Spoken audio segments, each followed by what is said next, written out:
Hello dear students, welcome to constant classes. तो हमने GOC start करी थी और जीओसी में हमने ये देखा था कि हर पॉजिटिव का मतलब वेकेंट नहीं होता और हर नेगेटिव का मतलब लोन पेयर नहीं होता। और हमने ये देखा था कि वेकेंट कब काउंट होगा, जब एक बॉन्ड कम होके पॉजिटिव आए, और लोन पेयर कब काउंट होगा, जब एक बॉन्ड कम होके नेगेटिव आए। तो लोन पेयर प्लस कर रहे थे। और हमने उसके बाद ये भी देखा था कि कार्बोकेटाइन क्या होता है और कार्बो एनाइन क्या होता है। करेक्ट। हमने ऐसे एक एग्जांपल पढ़ी थी CH3 प्लस, और ये यहां पे एक एग्जांपल ये पड़ी थी CH3 माइनस। तो ये भी एक चार्ज स्पीशीज और ये भी एक चार्ज स्पीशीज, और चार्ज चाहे कोई सा भी हो, चार्ज हमेशा क्या होता है, अनस्टेबल होता है। तो चार्ज को स्टेबल किया जा सकता है। कैसे स्टेबल करें? तो देखो, यह है CH3 प्लस। प्लस बोले तो पॉजिटिव चार्ज, पॉजिटिव बोले तो इलेक्ट्रॉन की कमी। तो इसको स्टेबल कैसे किया जा सकता है? इस पे है इलेक्ट्रॉन की कमी, तो कमी को दूर कर दो। इसके साथ कोई ऐसा ग्रुप जोड़ो जो इसको इलेक्ट्रॉन देगा, तभी तो कमी दूर होगी। तो इसके साथ जोड़ना पड़ेगा हमें एक इलेक्ट्रॉन डोनेटिंग ग्रुप। इसके साथ जोड़ना पड़ेगा एक इलेक्ट्रॉन डोनेटिंग ग्रुप जो इसकी कमी को दूर कर देगा। और CH3 माइनस, माइनस चार्ज बोले तो देखो, कार्बन जनरली 4 बॉन्ड बनाता है, यहां पे इसने 3 बॉन्ड बनाए, एक बॉन्ड कम होकर नेगेटिव आया है। तो अगर एक बॉन्ड कम होकर नेगेटिव आया है तो क्या किया जाए? इसको स्टेबल करना है। तो एक बॉन्ड कम होकर नेगेटिव बोले तो लोन पेयर, बोले तो पेयर ऑफ इलेक्ट्रॉन्स है। तो स्टेबल करने के लिए ये पेयर ऑफ इलेक्ट्रॉन को हटा दो। हटाएंगे कैसे? कोई ऐसा ग्रुप जोड़ो जो इससे ये पेयर ऑफ इलेक्ट्रॉन ले ले। तो जो इलेक्ट्रॉन लेगा इस टाइप के ग्रुप को बोलेंगे इलेक्ट्रॉन डोनेटिंग ग्रुप। करेक्ट। तो हम दोनों चार्ज को स्टेबल कर सकते हैं, कैटाइन को भी और एनाइन को भी। कैटाइन को कैसे? Bye attaching electron donating group, और एनाइन को कैसे? बाय अटैचिंग इलेक्ट्रॉन, सॉरी, या डोनेटिंग नहीं, डोनेटिंग से और अनस्टेबल हो जाएगा। यहां पे हमने कौन सा ग्रुप जोड़ना पड़ेगा? इलेक्ट्रॉन विड्रॉइंग ग्रुप जोड़ना पड़ेगा, जो इससे इलेक्ट्रॉन डेंसिटी कम कर दे। ठीक है, ओके। तो यहां पे आप दो वर्ड्स आ गए, एक है इलेक्ट्रॉन डोनेटिंग ग्रुप, एक है इलेक्ट्रॉन विड्रॉइंग ग्रुप। क्या होते हैं ये ग्रुप्स और कैसे कैसे हम पहचाने कौन सा इलेक्ट्रॉन विड्रॉइंग ग्रुप, कौन सा इलेक्ट्रॉन डोनेटिंग ग्रुप? तो देखो, पहचानने के लिए हम क्या करेंगे, हम यहां पे आप जीओसी स्टार्ट करने वाले हैं। ठीक है, तो जीओसी में कुछ इफेक्ट्स हैं, इलेक्ट्रॉनिक डिस्प्लेसमेंट इफेक्ट्स। तो हम वहीं से स्टार्ट करते हैं जीओसी में। तो सबसे पहले अपन जीओसी स्टार्ट कर रहे हैं अब यहां से। इससे पहले जो भी हमने पढ़ा था बहुत बेसिक सी चीजें थी, तो यहां से हम सबसे पहले जीओसी स्टार्ट करेंगे। तो जीओसी में है electronic displacement effect, electronic displacement effect, electronic displacement effect.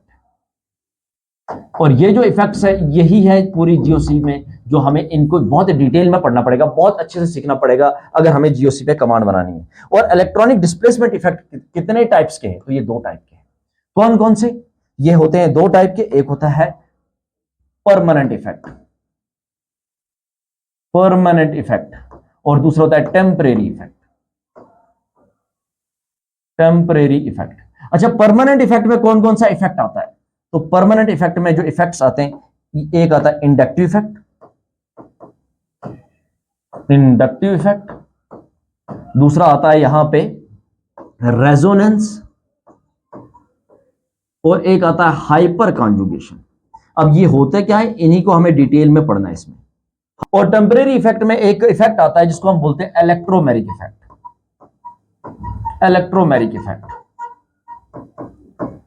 Electromeric effect. तो यहां पे हमने जीओसी को देखा, जीओसी में हमें कुछ इफेक्ट्स पढ़ने, उनमें से कुछ टेम्परेरी है, कुछ परमानेंट है। तो टेम्परेरी में इलेक्ट्रोमेरिक इफेक्ट, और परमानेंट में जो इफेक्ट्स हैं वो inductive effect, resonance, hyper conjugation. अब क्या होता है ये, अब वन बाय वन देखते हैं। तो सबसे पहले हम स्टार्ट करते हैं, हम स्टार्ट करते हैं परमानेंट इफेक्ट से। तो सबसे पहले परमानेंट इफेक्ट से स्टार्ट करते हैं। तो परमानेंट इफेक्ट में भी सबसे पहला इफेक्ट इज इंडक्टिव इफेक्ट। सबसे पहला इफेक्ट कौन सा है? Inductive effect, inductive effect, inductive effect, जिसको बोला जाएगा आई इफेक्ट, शॉर्ट में बोला जाएगा आई इफेक्ट। अब देखो यहां क्या होता है ये इंडक्टिव इफेक्ट, देखो यहां पे सुनते। देखो, जनरली जब हम ऑर्गेनिक केमिस्ट्री में कंपाउंड्स की बात करते हैं तो वहां पे हम कार्बन के कंपाउंड्स देखते हैं ना, और कार्बन के कंपाउंड्स के अंदर जो बॉन्ड बना होता है ना, वो होता है कोवेलेंट बॉन्ड। और तुम लोगों को पता होगा जो कोवेलेंट बॉन्ड बनता है वो म्यूचुअल शेयरिंग ऑफ इलेक्ट्रॉन से बनता है। और म्यूचुअल शेयरिंग ऑफ इलेक्ट्रॉन्स अगर होते हैं किसी भी, मान लो कि कार्बन और कार्बन है यहां पे, है ना, कार्बन और कार्बन है, और कार्बन के बीच ये जो बॉन्ड बना है ये कोवेलेंट बॉन्ड है, ये कोवेलेंट बॉन्ड है। और बना कैसे? म्यूचुअल शेयरिंग ऑफ इलेक्ट्रॉन से। और यहां पे भी कार्बन एटम है, यहां पे भी कार्बन एटम है, दोनों साइड कार्बन एटम है।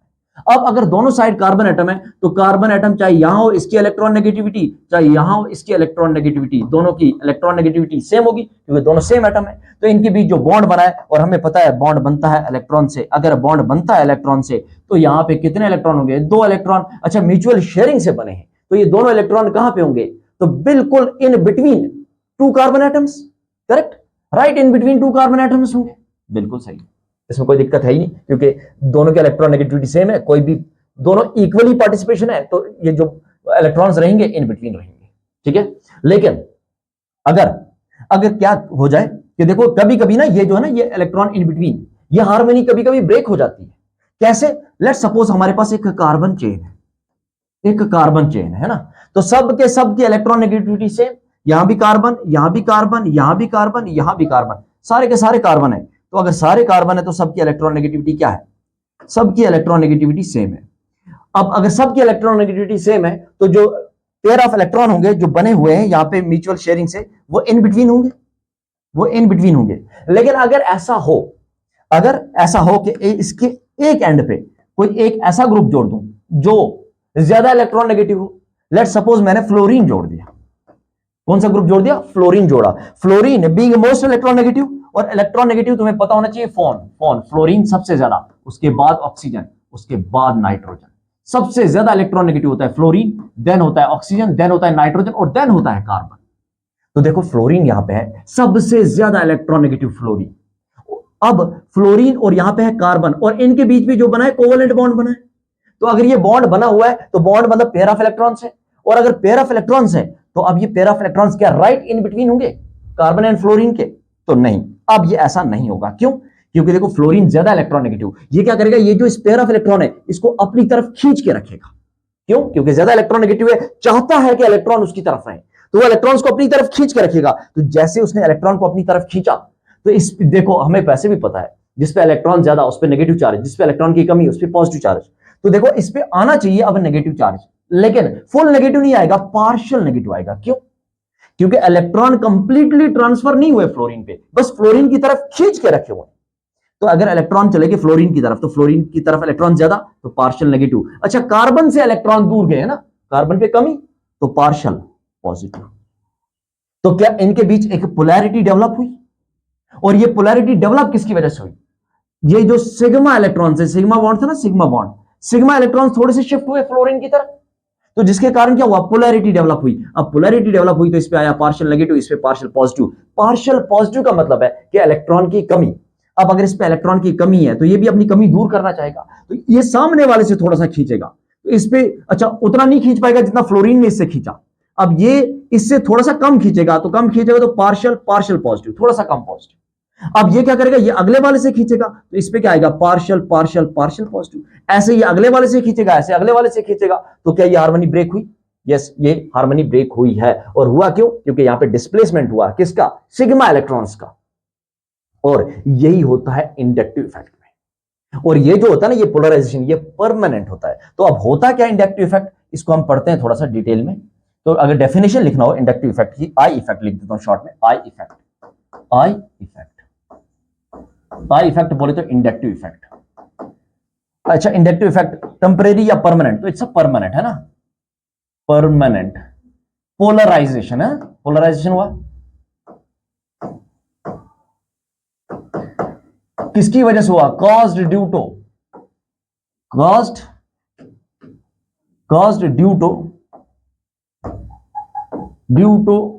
delocalization of sigma electrons, due to delocalization of sigma electrons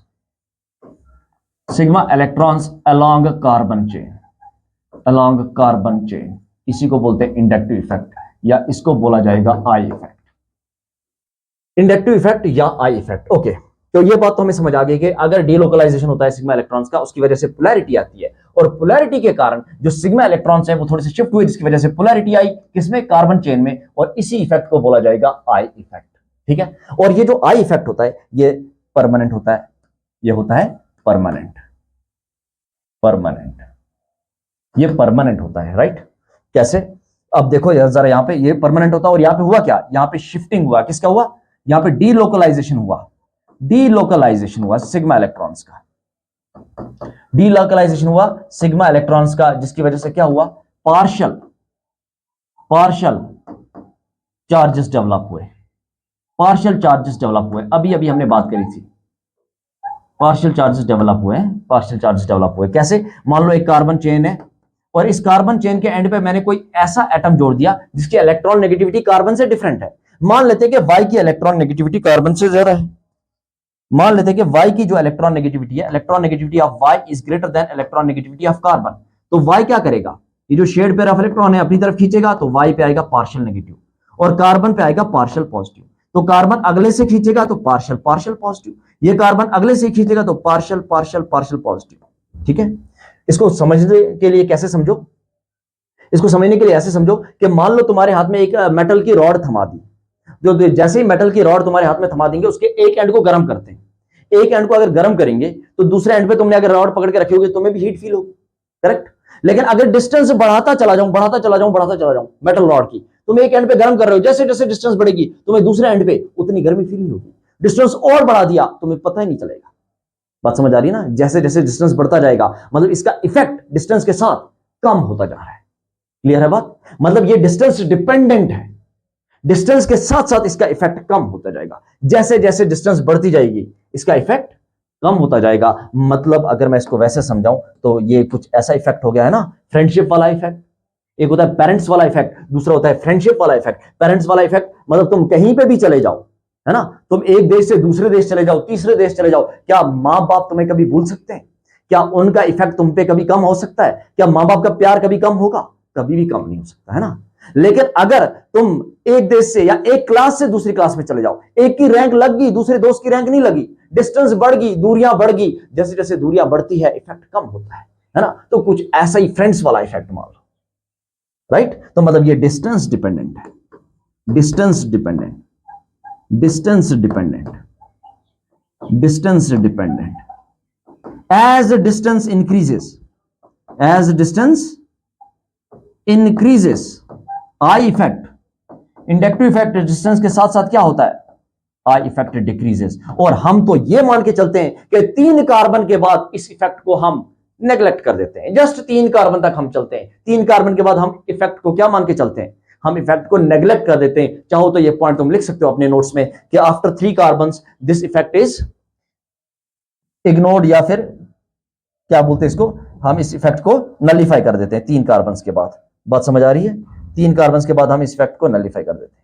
okay, तो डिस्टेंस डिपेंडेंट है, ये बात हमें समझ आ गई। परमानेंट है, डीलोकलाइजेशन होता है सिग्मा इलेक्ट्रॉन्स का, करेक्ट। डीलोकलाइजेशन किसका होता है, सिग्मा इलेक्ट्रॉन्स का। और ये जो इंडक्टिव इफेक्ट की स्केल है ना, ये किसके रेस्पेक्ट में बनाई जाती है, ये मेजर किसके रेस्पेक्ट में किया जाता है, ये मेजर किया जाता है हाइड्रोजन के रेस्पेक्ट में। जैसे शेल्सन स्केल है, जैसे पीएच स्केल है, ऐसे ये वाली स्केल भी है इंडक्टिव स्केल। तो it is measured with respect to hydrogen. और अगर हाइड्रोजन के रेस्पेक्ट में मेजर किया जाता है तो आई इफेक्ट जो होता है ना हाइड्रोजन का, the I effect of hydrogen, the I effect of hydrogen is considered to be zero. मतलब जो इंडक्टिव इफेक्ट है ना हाइड्रोजन का, वो मान लिया गया है, नहीं माना गया है जीरो। किसका? हाइड्रोजन का। बात समझ आ रही है? तो अब भी हमने इंडक्टिव इफेक्ट के बारे में जस्ट थोड़ी सी बातें करी। परमानेंट है, डीलोकलाइजेशन होता है सिग्मा इलेक्ट्रॉन का, जिसकी वजह से पोलराइजेशन होती है। और डिस्टेंस से डिपेंडेंट है, जैसे जैसे डिस्टेंस बढ़ेगा आई इफेक्ट कम होता जाएगा। क्लियर है बात? और जो आई इफेक्ट है यह हाइड्रोजन का कितना मान के चले, हम जीरो मान के चले। और 3 कार्बन के बाद हमने आई इफेक्ट को क्या माना है, नेग्लेक्ट कर दिया हमने 3 कार्बन के बाद। और आई इफेक्ट फर्दर 2 टाइप्स के होता है। आई इफेक्ट कितने टाइप्स का होता है? आई इफेक्ट जो है ना, आई इफेक्ट बोले तो इंडक्टिव इफेक्ट 2 टाइप्स का है। इंडक्टिव इफेक्ट कितने टाइप्स का है? 2 टाइप्स का है। इंडक्टिव इफेक्ट 2 टाइप्स का है। कौन कौन से 2 टाइप्स है देख लेते हैं अपन। एक होता है प्लस आई इफेक्ट, और एक होता है माइनस आई इफेक्ट। अब क्या होता है ये प्लस आई और क्या होता है माइनस आई? तो प्लस आई, देखो प्लस आई का मतलब होता है कि प्लस आई का मतलब बोले तो शिफ्टिंग ऑफ इलेक्ट्रॉन, इलेक्ट्रॉन को देना, इलेक्ट्रॉन कार्बन चेन में पुश कर देना। जो भी ग्रुप कार्बन चेन में इलेक्ट्रॉन देगा उस ग्रुप को बोलेंगे प्लस आई ग्रुप। और वो जो इफेक्ट लगाएगा उस इफेक्ट को बोलेंगे प्लस आई इफेक्ट, है ना। ये किसकी वजह से होता है? ड्यू टू अच्छा इलेक्ट्रॉन दे रहा है मतलब इलेक्ट्रॉन डोनेटिंग है ना, due two electron donating group. और माइनस आई फिर किसकी वजह से होगा? माइनस आई का मतलब है जो इलेक्ट्रॉन छीनेगा कार्बन चेन से, और छीनने वाले ग्रुप को क्या बोलेंगे? किसकी वजह से होगा ये? Due two electron withdrawing group. बात समझ आ रही है? एग्जाम्पल के तौर पे ऐसे समझते हैं इसको। मान लेते हैं हमारे पास एक कार्बन चेन है ना, और इसके एक एंड पे मैंने लगा दिया CMe3। ये जो CMe3 है ना, ये एक ऐसा ग्रुप है जो इलेक्ट्रॉन को देता है ना, इलेक्ट्रॉन देगा। तो अगर ये इलेक्ट्रॉन देगा तो देगा किसको? कार्बन चेन को। ऑब्वियसली कार्बन चेन है, इस कार्बन चेन को इसने इलेक्ट्रॉन दिए, और हम जानते हैं जो इलेक्ट्रॉन देता है उस पर कौन सा चार्ज आता है? उस पर चार्ज आता है पार्शियल पॉजिटिव। मतलब इलेक्ट्रॉन कंप्लीटली नहीं दिया, जस्ट शिफ्ट है, टिल्टेड है ना, पुश कर दिया उसने कार्बन चेन में, अपने से थोड़े से दूर गए, इस पे पार्शियल पॉजिटिव। और इस पे इलेक्ट्रॉन आए, इस पे इलेक्ट्रॉन इसकी तरफ आए, तो जिसकी तरफ इलेक्ट्रॉन आएगा उस पे पार्शियल नेगेटिव। तो ये क्या करेगा? ये अगले पे पुश कर देगा इलेक्ट्रॉन। तो अब उतने ज्यादा तो पुश नहीं कर पाएगा जितने इसने किए, उससे थोड़े से कम, तो पार्शियल नेगेटिव। ये अगले में पुश कर देगा तो पार्शियल नेगेटिव। बात समझ आ रही है? क्लियर है बात? ओके। तो अगर माइनस आई इफेक्ट की बात करें, तो ये हमने एक कार्बन चेन बना लिया, और इसके एक एंड पे मैंने क्या लगा दिया? Fluorine being most electron negative. ये क्या करेगा? ये कार्बन चेन से इलेक्ट्रॉन डेंसिटी छीन लेगा, अपनी तरफ पुश रखेगा, और इस पे इलेक्ट्रॉन ज्यादा, इसकी तरफ टिल्टेड ज्यादा, तो इस पे partial negative charge, electron withdrawing. इस पे पार्शियल नेगेटिव तो इस पे पार्शियल पॉजिटिव। इस पे क्या आ जाएगा? ये अगले से थोड़ा सा और छीनेगा, तो पार्शियल पॉजिटिव। ये अगले से थोड़ा सा, तो पार्शियल पॉजिटिव। ठीक है ना? ये हमने अभी भी डिस्कस करा था। ओके। तो मतलब अगर हम प्लस आई इफेक्ट की बात करें, तो ये जो ग्रुप है जिसके कारण प्लस आई इफेक्ट लग रहा है, इस ग्रुप पे कौन सा चार्ज आएगा प्लस आई में? तो ग्रुप पे आएगा पार्शियल पॉजिटिव चार्ज। और चेन पे, कार्बन चेन पे कौन सा चार्ज? तो कार्बन चेन पे आएगा पार्शियल नेगेटिव चार्ज। और डिस्टेंस के साथ साथ ये पार्शियल नेगेटिव, और डिस्टेंस के साथ साथ ये पार्शियल नेगेटिव कम होता जाएगा।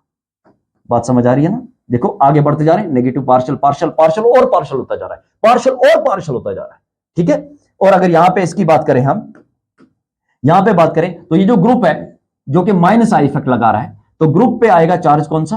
ग्रुप पे चार्ज आएगा पार्शियल नेगेटिव। और कार्बन चेन पे कौन सा चार्ज आ रहा है?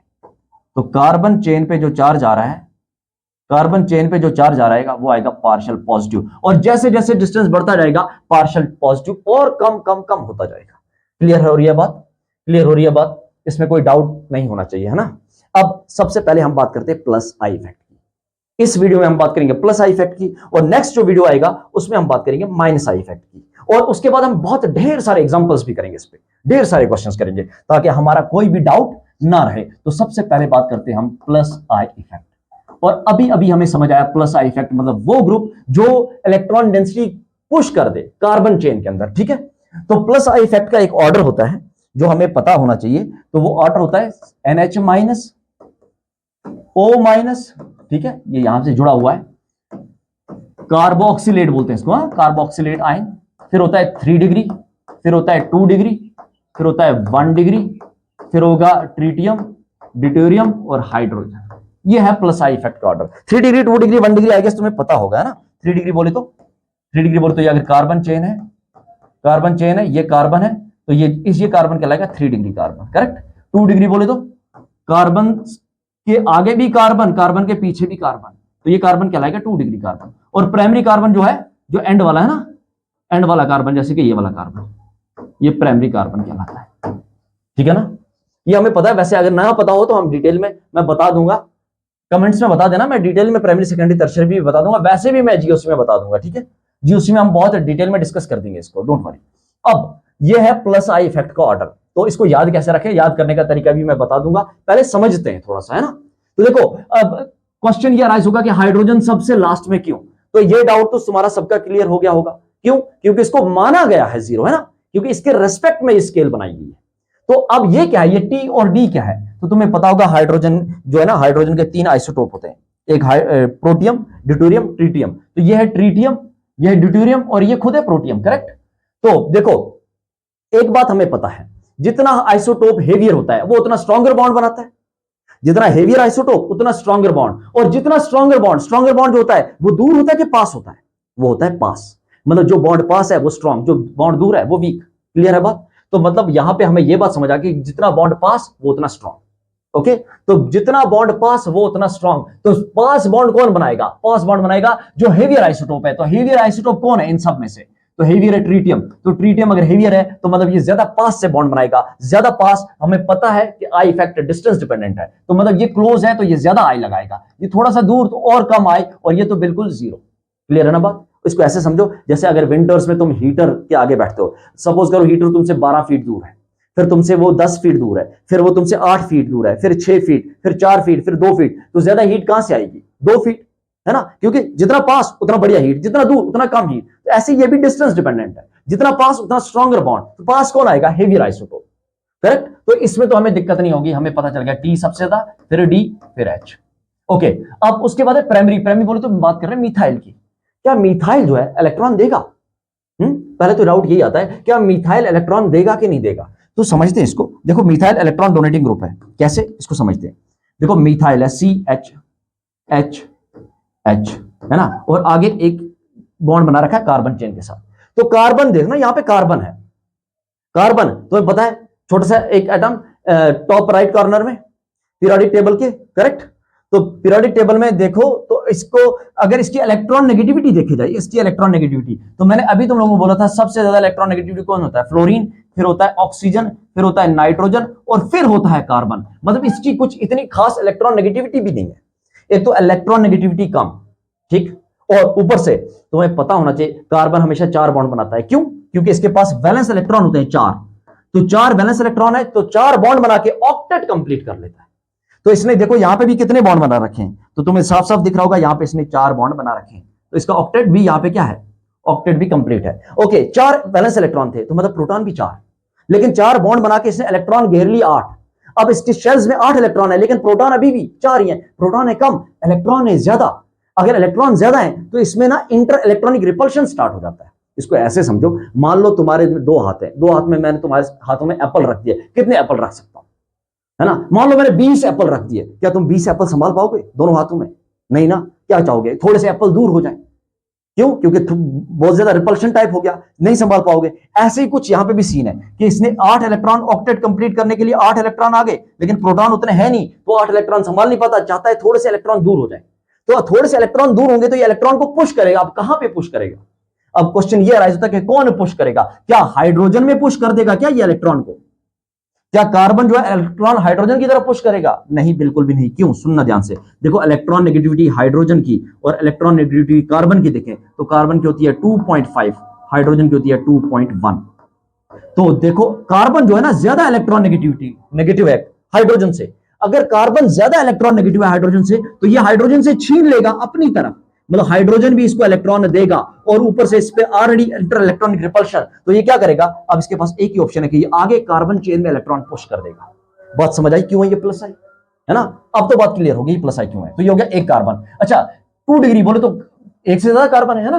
तो अगर एक से ज्यादा कार्बन है, एक कार्बन है ये, अब मान लो एक से ज्यादा कार्बन है CH3, अगला है CH2, तो एक कार्बन है, देखो ये तो आगे पुश कर रहा है, तो इस पे भी तो 2 हाइड्रोजन डोनेट कर रहे हैं, इस पे भी तो 2 हाइड्रोजन है, ये 2 हाइड्रोजन भी तो इसी को दे रहे होंगे इलेक्ट्रॉन। तो ये कार्बन भी इस, अब जब एक पे ही ज्यादा था इंटर इलेक्ट्रॉनिक रिपल्शन, 2 पे तो और ज्यादा है, तो ये और ज्यादा आगे की तरफ पुश करेगा। तो ऐसे जैसे जैसे कार्बन बढ़ते जाएंगे ये चेन में और ज्यादा इलेक्ट्रॉन्स को पुश करते जाएंगे। तो इसीलिए सबसे कम जो प्लस आई है वो प्राइमरी का है, उससे ज्यादा सेकेंडरी का, उससे ज्यादा टर्शरी का। क्यों टर्शरी का ज्यादा? क्योंकि कार्बन एटम्स ज्यादा हो गए, कार्बन एटम ज्यादा हुए तो वो ज्यादा पुश करेंगे इलेक्ट्रॉन को टुवर्ड्स कार्बन चेन, राइट? अब ये सारे बात थे अल्काइल ग्रुप्स की, न्यूट्रल ग्रुप्स की। लेकिन यहां पे देखो ये जो है ना चार्ज स्पीशीज है, और कौन से चार्ज है? Negative charge. और हमें पता है नेगेटिव चार्ज का मतलब क्या होता है कि इलेक्ट्रॉन डेंसिटी ज्यादा है। नेगेटिव का मतलब है कि इलेक्ट्रॉन डेंसिटी ज्यादा है। अगर इलेक्ट्रॉन डेंसिटी ज्यादा है तो इलेक्ट्रॉन डेंसिटी को पुश करना पड़ेगा, आगे की तरफ भेजना पड़ेगा। अब इन तीनों में से ज्यादा इलेक्ट्रॉन डेंसिटी आगे कौन देगा? तो हमने ऑर्डर तो लिखा NH ज्यादा दे रहा है ऑक्सीजन से। क्यों? तो देखो यहां पे NH क्यों दे रहा है ज्यादा ऑक्सीजन से, उसके पीछे रीजन क्या है? देखो अगर हम NH को देखें ना, NH को, N को देखो और ऑक्सीजन को देखो, तो नाइट्रोजन पे भी माइनस, NH पे माइनस और ऑक्सीजन पे माइनस। आप अगर इन दोनों को देखोगे तो ज्यादा इलेक्ट्रॉन नेगेटिव कौन? ज्यादा इलेक्ट्रॉन नेगेटिव इन दोनों में कौन है? तो ज्यादा इलेक्ट्रॉन नेगेटिव है ऑक्सीजन और कम है नाइट्रोजन। अब अगर ऑक्सीजन ज्यादा इलेक्ट्रॉन नेगेटिव है तो वो नहीं चाहेगा इलेक्ट्रॉन देना, है ना, वो चाहेगा उस पर इलेक्ट्रॉन रहे, लेकिन नाइट्रोजन कम इलेक्ट्रॉन नेगेटिव है, नाइट्रोजन जो है ऑक्सीजन के मुकाबले आसानी से इलेक्ट्रॉन दे देगा, इसीलिए इसका प्लस साइज ज्यादा है ऑक्सीजन के कंपैरिजन में। लेकिन अब यहां पे डाउट आ रहा होगा ना, ऑक्सीजन और कार्बोक्सिलेट में, ऑक्सीजन में और कार्बोक्सिलेट में, C double bond O minus में, इन दोनों में किसका प्लस साइज ज्यादा? तो देखो एक बात मैं तुम्हें बता रहा हूं, यहां पे सुनना ध्यान से, ऑक्सीजन पे माइनस चार्ज है, यहां कार्बोक्सिलेट पे माइनस चार्ज है। तो देखो ये जो ऑक्सीजन में माइनस चार्ज तुम्हें दिख रहा है ना, यहां से डोनेशन नहीं हो रहा, डोनेशन हो रहा है कार्बन से, पहले तो एक एटम दूर से डोनेशन हो रहा है, मतलब डिस्टेंस थोड़ा सा बढ़ गया, इंपैक्ट वैसे कम हो गया। और दूसरा ये जो माइनस तुम्हें दिख रहा है, ये माइनस यहां पे ऑक्सीजन पे लोकलाइज्ड नहीं है, ये माइनस डीलोकलाइज्ड होता है। अब ये क्या होता है ना, ये रेजोनेंस में अपन पढ़ेंगे क्या होता है डीलोकलाइजेशन, क्या होता है कंजुगेशन, यहीं पे बस आगे आने वाले कुछ टॉपिक्स में। तो ये माइनस इसका अपना दिख रहा है, यहां पे है नहीं, ये डीलोकलाइजेशन में जाता है, तो वहां से भी इंपैक्ट कम। तो इन दोनों कारण से इसका इंपैक्ट जो होता है ना कम हो जाता है, किसके रेस्पेक्ट में? ऑक्सीजन के। ऑक्सीजन पे देखो, एक ऑक्सीजन पे ही माइनस चार्ज, काफी इलेक्ट्रॉन डेंसिटी है, तो इसलिए ऑक्सीजन ज्यादा इलेक्ट्रॉन डेंसिटी देता है, किसके कंपेरिजन में? कार्बोक्सिलेट के कंपैरिजन में। तो सबसे ज्यादा कौन हुआ? NH, then oxygen, then carboxylate, then 3 to 1। Okay, तो अब नाइट्रोजन का क्यों सबसे ज्यादा? क्योंकि उसकी इलेक्ट्रॉन नेगेटिविटी ऑक्सीजन से कम थी। अगर मैं तुमसे कहूं, क्वेश्चन यह है कि CH2 माइनस और मुझे बता दो NH माइनस, CH2 माइनस और NH माइनस में कौन ज्यादा इलेक्ट्रॉन देगा? प्लस आई ज्यादा किसका? तो देखो तुम कहोगे यहां नाइट्रोजन पे माइनस, यहां कार्बन पे माइनस, तो नाइट्रोजन और कार्बन में इलेक्ट्रॉन नेगेटिविटी ज्यादा किसकी? नाइट्रोजन की। ये देना नहीं चाहेगा कार्बन के रेस्पेक्ट में, तो किसके इलेक्ट्रॉन छीने जाएंगे? कौन इलेक्ट्रॉन ज्यादा पुश करेगा? Yes, less electron negativity, okay, carbon है। अंडरस्टूड बात? ओके, अब अगर इसको याद रखें तो याद रखने का तरीका भी मैं तुम्हें बता देता हूं, हल्का सा ही है, आराम से तुम लोग याद रख सकते हो। देखो ये है NH, है ना, NH से ऑक्सीजन, है ना, तो देखो इसको हम ऐसे याद रख सकते हैं, नो, या नाइट्रोजन और यहां नो, और इसको बोले carboxylate, no carboxylate, no carboxylate, 3 to 1, 3 degree 2 degree 1 में, 3 to 1, दैट्स इट, खत्म। नो कार्बोक्सिलेट 3 to 1 हो गया, है ना। फिर उसके बाद तुम्हें पता है हेवी आइसोटोप ज्यादा होंगे, हाइड्रोजन का तो 0। नो कार्बोक्सिलेट 3 to 1 करके तुम्हारा प्लस आई इफेक्ट सारा क्लियर हो जाता है, राइट। क्वेश्चन अगर मैं दूं तो क्वेश्चन ऐसे दे सकता हूं मैं तुम लोगों को, क्वेश्चन में क्या पूछ सकता हूं मैं, ऐसे पूछ लिया, लेट्स सपोज कि बता दो 4 कार्बन है, किसका प्लस साइज ज्यादा, किसका प्लस साइज ज्यादा?